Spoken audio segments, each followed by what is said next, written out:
नमस्कार मित्रों, मेरा नाम अभय सिंह और जैसा कि मैं आपको पहले भी संविधान के बारे में बात कर रहा था और अब फिर हम संविधान के भाग को लेकर आए हैं। आज हम फिर 5 मिनट में संविधान के भाग को याद करेंगे। जैसा कि मैंने आपको बताया कि संविधान में 22 भाग और 395 अनुच्छेद हैं और 12 अनुसूचियां मौजूद हैं। तो आज हम शुरुआत करते हैं 22 भाग की। 22 भाग आपके संविधान में बहुत ज़्यादा इंपॉर्टेंट है। अगर आप किसी भी एग्जाम में बैठते हैं तो वहां हमारे लिए ये 22 भाग बहुत महत्वपूर्ण होते हैं। अब हम बात करते हैं इस 22 भाग को याद करने की। तो सबसे पहले हमें इन्हें 1, 2, 3, 4, 5 जितनी याद देखेंगे उतनी ज़्यादा बार आपको ये भाग याद रहेंगे। बहुत ज़्यादा अगर आप भाग याद कर पाते हैं तो वह आपके लिए अच्छा रहेगा। अदरवाइज आप कॉन्स्टिट्यूशन को भूलेंगे, याद करेंगे, भूलेंगे, याद करेंगे, ये परमानेंट नहीं हो पाएगा। परमानेंट रहना चाहते हैं तो बार बार देखते रहिएगा, 2-4 दिन बाद फिर देखिएगा, फिर भूलेंगे, फिर देखिएगा, एक दिन ऐसा होगा कि आप पूरी तरह याद कर पाएंगे। तो चलिए शुरुआत करते हैं भाग 1 की। मैं हिंदी में आपको यहां बताऊंगा और यहां हिंदी और इंग्लिश दोनों में मौजूद होंगे, तो आप दोनों में आप इसको देखते चलिएगा। जो हिंदी वाले हैं हिंदी में, जो इंग्लिश वाले हैं वो इंग्लिश में। मैं केवल हिंदी में यहां आपके साथ डिस्कस करूंगा। चलिएगा देखते हैं। तो भाग पहला क्या कहता है? संघ एवं उसके राज्य क्षेत्र। संघ एवं उसके राज्य क्षेत्र। भाग दूसरे में नागरिकता के बारे में बताया गया।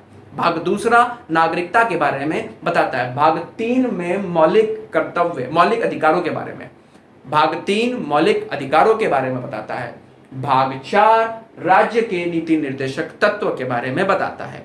अब बात आती है भाग 4 क। अगर हम इस तरीके के क्लोज को देखें तो यहां पर 25 भाग हो जाते हैं, लेकिन अभी हमें दिमाग को प्रेशर नहीं देना है, केवल 22 रखिएगा, क्योंकि जब हम कॉन्स्टिट्यूशन को प्रॉपर पढ़ेंगे, मैं आपसे वादा कर रहा हूं कि मैं आपको कॉन्स्टिट्यूशन पूरा पढ़ाऊंगा। जब मैं आपको पूरा संविधान पढ़ाऊंगा तब मैं इस बारे में भी बात करूंगा। तो अभी आप अपने दिमाग में केवल और केवल 22 भाग याद रखेंगे। तो 4 क, 4 का क, 4A, 4 का क मौलिक कर्तव्य को बताता है। 4 क मौलिक कर्तव्य। 5वें में संघ के बारे में बताया, संघ, 5वां संघ। 6ठे में राज्य के बारे में है।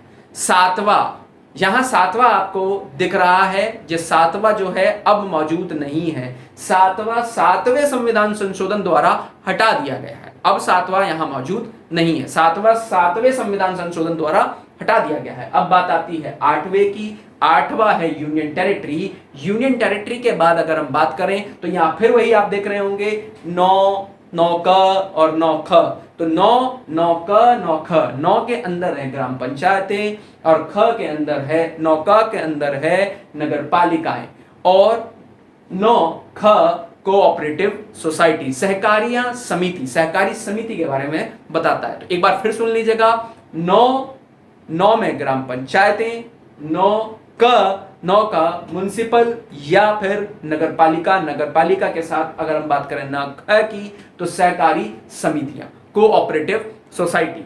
10 में आप देख रहे होंगे, 10 में बता रहा है अनुसूचित जाति व जनजातीय क्षेत्र। 11 में राज्य या यूनियन एंड टेरिटरी के बीच का संबंध, यूनियन एंड टेरिटरी के बीच में संबंध के बारे में बता रहा है। केंद्र और राज्य के बीच संबंध के बारे में बता रहा है। केंद्र और राज्य के संबंध 11 में बता रहा है। 12 में वित्त के बारे में बताया। 13 में राज्य एवं अंतर राज्य व्यापार बताया है और 14 में राज्य और लोक सेवा आयोग, राज्य और संघ लोक सेवा आयोग के बारे में बताया। 14 का क अधिग्रहण के बारे में बताता है। 14 का क अधिग्रहण के बारे में बताता है। अब बात आ रही है 15 में है निर्वाचन। 16 में है विशेष उपबंध। 16 में विशेष उपबंध। अब 16 के बाद अगर हम बात करें 17 की तो 17 में है ऑफिशियल लैंग्वेज और 18 में है इमरजेंसी, आपात। जैसा कि मैंने आपको बताया कि आपात हमने इमरजेंसी से लिए गए हैं। आप मेरी अगर वीडियो देखेंगे आगे की तो मैं आपको बताऊंगा कि कहां से क्या लिया गया है। तो यहां आपात, इमरजेंसी जर्मनी से लिया गया है। 19 में है विविध, 19 विविध के साथ है और 20 में है भारतीय संविधान संशोधन की प्रक्रिया। भारतीय संविधान के अंदर संशोधन की प्रक्रिया 20 में लिखी गई। 21 बताता है आकस्मिक या टेम्परेरी, उस समय के लिए जब भारत का संविधान लागू नहीं हो पाया, बन रहा था उस समय पर। अधिकतर 1935 के अनुच्छेदों को यहीं रखा गया है और यह है 21-22 में लिखा है अनुवाद, भारतीय संविधान का अनुवाद, ट्रांसलेशन, हिंदी में ट्रांसलेशन। ये वीडियो आपको कैसा लगा? लाइक कीजिए, शेयर कीजिए, सब्सक्राइब कीजिए और बेल आइकन दबाना मत भूलिए। मेरी सभी लेटेस्ट वीडियो का नोटिफिकेशन आप तक सबसे पहले